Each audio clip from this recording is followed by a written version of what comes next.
Kepala kerbau, kepala kambing, kepala sapi, dan lain sebagainya. Kepala-kepala dibawa ke laut, lalu disedekahkan ke laut. Katanya itu sedekah alam, berpeci. Masa sih nggak ada dalilnya kan kayak gitu kan Bung? Iya benar. Masa mereka cuman beralasan ini sudah adat harus diberlakukan. Ternyata ketika saya cari-cari itu, terutama di hadis Nabi ya. Sontoloyo. Dan sekarang teman-teman ada berita yang sangat miris, di mana ada orang bawa sesajen untuk tolak balak, mereka kena balak, kena petir, mati teman-teman. Mati dalam kondisi kesyirikan. Na'udzubillah min dzalik. Makanya saya pertanyakan lagi, ikut versinya kalian Wahabi Salafi ini soal ini nih gimana? Ikut ulama yang mana? Bahwa perkara tersebut adalah kesyirikan, bahkan syirik akbar teman-teman. Dosa besar yang paling ditekankan untuk dijauhi dan bisa berbahaya sekali bagi seseorang, yaitu syirik. Innallaha la yaghfiru ayyushraka bihi wa yaghfiru ma duna dzalika liman yasha. Al-ayah. Sesungguhnya Allah tidak akan mengampuni dosa syirik. Syirik besar ini Saya tidak menemukan iktikad yang dipaparkan seperti yang Pras paparkan secara gamblang pakai satu ayat Al-Quran bersandar kepada fatwanya Khalid Basalamah tentang syirik, ayat Al-Quran itu atau hadis-hadis yang menjelaskan tentang syirik, kemudian menghukumi Itu syirik. Artinya di dalam soal keyakinan ini ulama salaf itu mencarikan jalan agar gak mudah mengkafirkan. itu kan jelas. Kamu konsep iktikadnya yang mana, konsep fikihnya juga yang mana? Itu saya perlu pertanyakan kepada kaum salaf.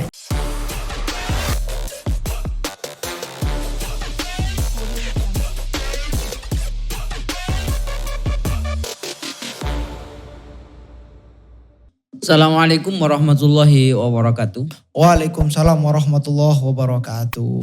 Oke Bung, kali ini KIO akan membahas satu pertanyaan dari follower Bung.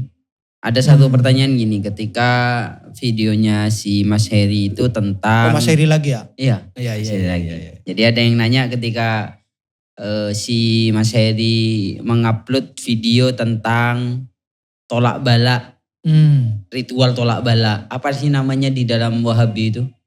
Ya kayak gitu. Hurufat ya. Bisa dipandang. Tahayul. Ya bisa gitu lah. Nah, Nggak tahu jadi juga. nanyanya gini, bener nggak sih Bang itu syirik? Oh ritual-ritual gitu ya. Ritual gitu. Kalau Bener nggak? Madura itu orang-orang Madura selamatan. Karena di kita mayoritas melakukan itu. Benar. Ada ritual budaya-budaya yang seperti itu.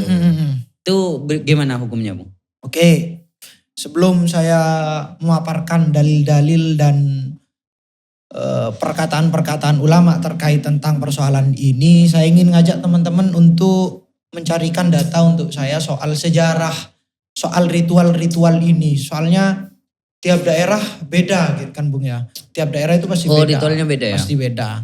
Apalagi terkait yang mengerjakan itu apakah muslim atau non-muslim, tapi itu sudah beda server dah ya.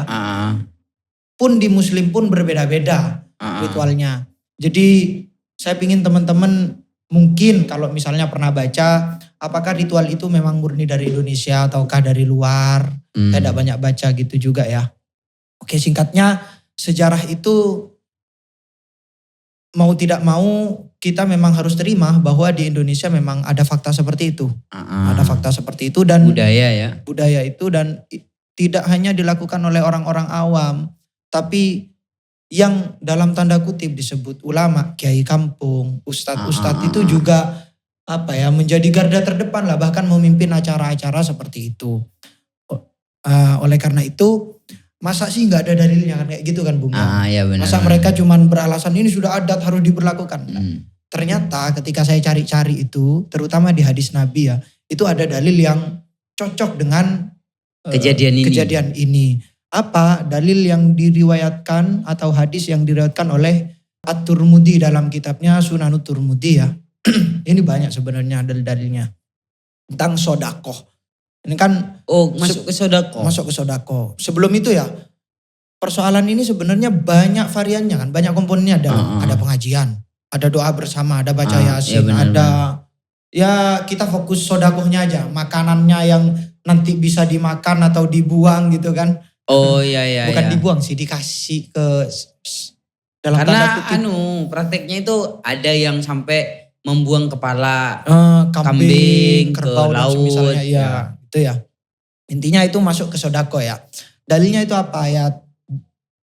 Hadis Nabi yang diriwayatkan oleh At-Tirmidzi dan hadis-hadis lain juga sebenarnya. Dalam kitab Sunan Tirmidzi diriwayatkan seperti ini. Qala Rasulullah sallallahu alaihi wasallam inna shadaqata la tufti ghadabar rabbi wa tadfa'u atas su'i. Bayangkan persis bahwa sesungguhnya sedekah itu sungguh dapat meredam marahnya Tuhan, marahnya Allah, dan juga dapat menolak mitatassu. Kalau mau diartikan ya, artikan secara harfiah, bangkainya keburukan. Oh iya. Tapi apa yang disebut mitah? Mitah itu bukan bangkai katanya. Kalau menurut para pensyarahnya itu, mitah itu apa? Mitah itu, yang dimaksud mitah adalah keadaan yang manusia itu pasti akan mendapatkan keadaan itu. Yakni maksudnya mati di sini. Oh. Apa maksudnya kok sedekah dapat menolak mati? Bukan itu maksudnya. Keburukan mati? Apa maksudnya? Maksudnya adalah sedekah itu dapat menolak kepada suatu yang misalnya akibatnya tidak kita inginkan. Atau misalnya seperti di sini contohnya ya, kefakiran yang sangat fakir, paceklik kayak gitu. Gitu. Atau sakit yang melanda dan semisalnya lah kayak gitu. Pokoknya yang mengakibatkan manusia itu bersedih lah atas akibat itu. Gitu. Tapi ya Bung, kalau itu mau kita dari term sedekah, kayak membuang ke laut itu unsur sedekahnya gimana Bung? Jadi kayak gini kan, yang diberatkan oleh kaum sebelah atau kaum Salafi Wahabi yang Mas Pras lah. Mas Pras, pentolannya adalah Pras. Itu kan setidaknya ada dua unsur lah. Ada unsur soal keyakinannya. Ada yang kedua soal idha'atul mal atau menyia-nyiakan harta dalam tanda kutip ya. Itu yang dipermasalahkan ya. Iya kan sebenarnya itu kan. Nah, soal itikadnya, ketika saya cari-cari di dalam kitab-kitab fikih ya, saya tidak menemukan itikad yang dipaparkan seperti yang Pras paparkan secara gamblang pakai satu ayat Al-Quran bersandar kepada fatwanya Khalid Basalamah tentang syirik ayat Al-Quran itu atau hadis-hadis yang menjelaskan tentang syirik, kemudian menghukumi itu syirik. Itu syirik. Gak ada di ulama kayak gitu, gak ada. Bahkan yang saya temukan ini ya, itu oke lah, konsep syirik memang begitu. Pokoknya menyekutukan Allah itu pasti syirik kan. Kita kan sepakat. Tapi ulama tidak ketika membahas ini masih mentafsir. Tidak semerta-merta langsung ini pasti itu syirik. Ya, enggak gitu. Saya enggak pernah menemukan itu ya. Tolong datangkan kalau misalnya ada. Misalnya saya ambil dalam kitab Bulghatut Tullabi fi Talkhisi Fatawi Masyayikhil Anjabi. Ini karangannya ulama Nusantara. Ulama Nusantara dari Madura. Lupa saya namanya siapa. Ini di sini disebutkan begini. Pas ini maksudnya. Al-adatul muttaridatu fi ba'dil biladi lidaf'i syarril jinni min wad'i ta'amin au nahwihi ila akhirih. Itu kullu dzalika haramun haitsu kusida bihi taqarrubu ilal jinni. Bal in kusida at-ta'dim wal ibadatu lahu kana dzalika kufran wal tergantung ya berarti motif ya. Wa amma mujarradut tasadduqi bi niyati taqarrubi ilallah fa liyadfa'a syarra dzalikal jinni atau liyudfa'a syarru dzalikal jinni fajaizun. Malam yakun fihi idha'atu malin nanti tapi ya. Jadi hal itu tergantung motifnya. Kalau dilakukan taqarrub ilal jin, mendekatkan diri, best friend dengan jin nih, itu yang gak boleh. Tapi kalau taqarruban ilallah, mendekatkan diri kepada Allah, itu fajaizun. Itu dan faktanya memang taqarrub ilallah, Bung. Iya. Di banyak daerah, di kampungku lah, itu ada selamatan kampung namanya. Itu kenapa kok bisa kita hukumi taqarruban ilallah? Buktinya ada pengajiannya. Pasti ada pengajiannya tuh. Iya. Sekalipun bahkan di daerah-daerah yang lain ada ritual membuang-buang itu. Tapi sebelum itu ada tahlilannya. Baca yasin, doa bersama, pengajian bahkan. Pengajian. Itu berarti kan tidak ada unsur yang bisa kita nilai taqarrub ilal jinni. Sekarang seorang ustadz lah, seorang kiai masa mau motong kerbau, motong sapi itu untuk diniatkan untuk tidak sah kurbannya itu. Iya benar. Kira sah kayak gitu ya. Tapi di sini lebih lanjut beliau menjelaskan bahwasanya kalau semata-mata sedekah dengan niat takarrub kepada Allah dengan cara yang seperti itu tadi, itulah yang bagi fi'lu. Harusnya tidak dilakukan. Terutama fi khususi tilkal amakini, di tempat-tempat tertentu. Li'alla yuhimal awama la yajuzu itiqaduhu, agar tidak memberikan pemahaman yang salah lah. Makanya mungkin ini juga masukan ya kepada tokoh-tokoh bahwa ritual-ritual seperti itu harus dijelaskan. Bukan dihilangkan ya? Ya, dijelaskan. Bukan dihilangkan tapi dijelaskan bahwa hal ini tetap ada pada jalur taqarrub ilallah. Gitu ya. Bahkan makanya saya pertanyakan lagi, iktikad versinya kalian Wahabi Salafi ini soal ini nih gimana? Ikut ulama yang mana? Nah, di sini dijelaskan dalam kitab Tijanud Darari fi Syarhi Risalatil Bajuri, juga senada dengan Tuhfatul Murid. Di sini dijelaskan begini, orang yang meyakini, ini soal iktikad ya, orang yang meyakini sebab-sebab adat, misalnya api bisa membakar, pisau bisa memotong dan semisalnya apapun itu, kalau misalnya meyakini bahwa itulah yang menyebabkan itu kejadian, itu kafir jelas. Nggak harus perayaan-perayaan kayak gitu, ritual-ritual seperti itu ya. Bahkan misalnya rokok nih, ngidupin rokok, membuat itu sakit rokoknya gitu. Atau yang ngidupin rokok ini sebenarnya bukan kekuatan dari Allah tapi korek ini. Itu nggak harus menunggu ritual potong-potong sapi. Iya gitu. Tapi kalau misalnya meyakini bahwa itu dari kekuatan yang Allah berikan ya, bukan ininya. Bukan cuma sebabnya. Ini menjadi wasilah gitu kan. Benar. Itu ada dua qaul. Menurut qaul Asy'ah itu bukan gak sampai kafir ya, fasik lah. Orang yang berbuat bid'ah. Menurut selain itu ya kafir kayak gitu ya. Dan orang yang meyakini, ini di sini ada perkataan begini Bu. Wa man taqada annal mu'aththira huwa Allahu ta'ala lakin ja'ala bainal asbabi wa musabbabatiha talazuman aqliyan ila akhirih.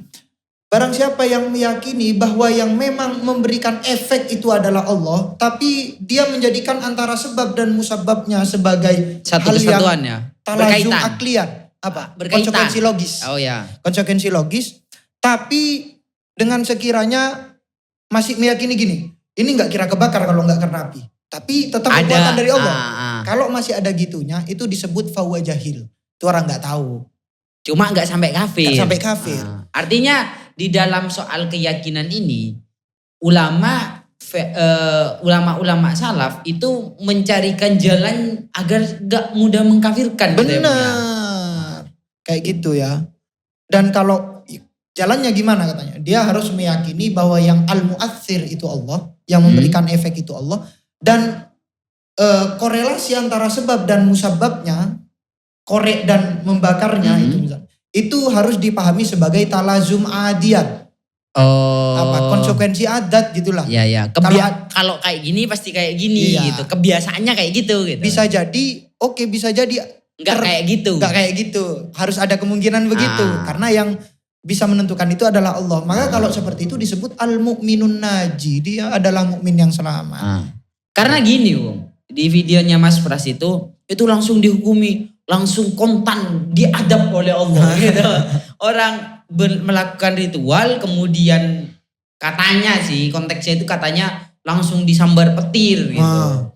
Iya orang pas hujan-hujan ritualnya. Ya itu kan gak logis lagi ya. Seakan-akan itu adalah adab dari Allah. Seakan-akan tahu maksud Allah kayak gitu loh. Padahal ribuan ritual yang dilakukan di bumi ini, satu langsung dihukumi semuanya. Ya itu ya. Cocokologi gitu. Saya selamat-selamat juga di sini kok. Dan bagiku ya memang goblok sih orang itu. Sudah tahu hujan-hujan, ada petir menyambar masih dekat di pohon besar ya. Padahal petir itu bisa dijelaskan secara logis kan. Iya. Gak semuanya adab Allah kayak gitu. Cocokologi terus sih. Kan kalau gak percaya, oke ini kitab-kitab yang misalnya gorib lah di ulama salaf. Saya kasih kitab Fathul Mu'in ya, Yanatut Talibin. Dalam kitab itu dikatakan, man dabaha taqarruban lillahi ta'ala lidaf'i syarril jinni anhu lam yahrum. Au biqasdihim haruma. Kalau dia memotong, menyembelih karena taqarrub untuk Allah, ya, taqarrub kepada Allah untuk menolak jin. Ini jelas ini. Tapi maksudnya tetap taqarrub. Lewat Tuhan. Lewat Tuhan kayak gitu. Itu tidak haram. Yang haram itu kalau dimaksudkan ini jin ini yang akan menolong kita. Ini kalau nggak kayak gini nanti jinnya ngamuk dan misalnya. Ferry sudah buktikan. Berarti ada 2 titik tekan di sini ya. Bahwa di ketika melakukan itu, melakukan ritual itu antara i'tikad, apakah i'tikad kepada jin atau i'tikad kepada Allah. Kalau itu kepada jin itu salah, kalau kepada Allah itu tidak apa-apa. Yang kedua, idaatul mal tadi. Apakah boleh atau tidak bahkan memberikan makanan ke hewan-hewan dibuang ke laut. Ternyata ada maksudnya boleh. Jadi ritual yang terjadi sebagai budaya yang sudah lumrah ini ternyata dalilnya sudah jelas, tidak apa-apa. Iya. Ya, itu yang tentang idaatul mal ya, Bung. Tentang idaatul mal. Itu kan buang-buang itu. Oke, faktanya tidak ada yang dibuang, ada yang tidak dibuang. Ada yang dimakan bersama warga. Gitu. Lebih banyak yang tidak dibuang. Gitu. Bahkan saya di sini sendiri bilang ke warga, ayo makan-makan aja gitu. Gitu. Walaupun di sana memang ada ikannya. Tapi gimana komentarnya ulama fikih ya? Ini saya tuntut, mana fikihmu, mana ulamamu? Sebutkan kitabnya. Nih, dalam fikih begini. Dalam kitab Nihayatul Muhtaj ila Syarhil Minhaj, kitab Syafi'i ini, wa yahrumu ilqaul mali, haram melemparkan harta fil bahri ke laut. La ligorotin, kalau nggak ada tujuan. Wa alaihi, berdasarkan ini, fama yaqul al-ana, apapun yang terjadi sekarang nih, min rombil khubsi fil bahri, melemparkan potongan-potongan roti ke laut, li toiril ma'i untuk hewan-hewan burung di laut, wasamaki untuk ikan, lam ya rum itu tidak haram, wa ingkana lahu qimatun, sekalipun itu bernilai. Titik tekannya kan, kalau kamu naruh sesajen atau naruh makanan apapun, kalau misalnya memang baik secara yakin atau dugaan kuat itu akan dimakan oleh hewan, maka nggak apa-apa itu naruh kayak gitu. Tapi kalau misalnya memang nggak ada tujuannya, nggak ada ikan di sana, itu nggak tidak boleh. Bisa, nggak boleh. Tapi faktanya ternyata itu tidak terbuang percuma. Apa yang semuanya dilakukan tidak terbuang percuma. Nggak ada Masih percuma. ada yang bisa memanfaatkan kepada sesajen-sesajen itu. Bahkan yang disebut idaatul mal menurut Imam As-Subki dalam kitab Fathul Bari Ibnu Hajar Al-Asqalani, disebutkan oleh Ibnu Hajar Al-Asqalani, di sana dikatakan batasannya dikatakan idaatul mal itu kapan? Allah yakuna li gharadin diniyin wala dunyawin. Kalau nggak ada tujuan agama atau tujuan dunia. Kalau masih ada salah satu tujuan itu, bahkan dunia ya. Bahkan dunia itu tidak disebut idaatul mal. Iya. Itu kan jelas. Kamu konsep i'tikadnya yang mana, konsep fikihnya juga yang mana. Itu saya perlu pertanyakan kepada kaum salaf. Jadi jelas ya kawan, penjelasan dari kita bahwa bahkan dari persoalan i'tikad ketika melakukan dan ketika membuang itu idaatul mal kita sudah jawab dan itu tidak ada yang bermasalah ya Bang. Mungkin ada closing statement dari kamu. Yang masalah adalah ketika itu persoalan i'tikad, ada orang lain tahu sama i'tikadnya orang itu. Terus menghukum itu syirik gitu. Dukun. Dukun itu ya. Bukan hanya pesilat. Mungkin itu ya. Karena kelebihnya mohon maaf. Akhirul kalam. Assalamualaikum warahmatullahi wabarakatuh. Waalaikumsalam warahmatullahi wabarakatuh.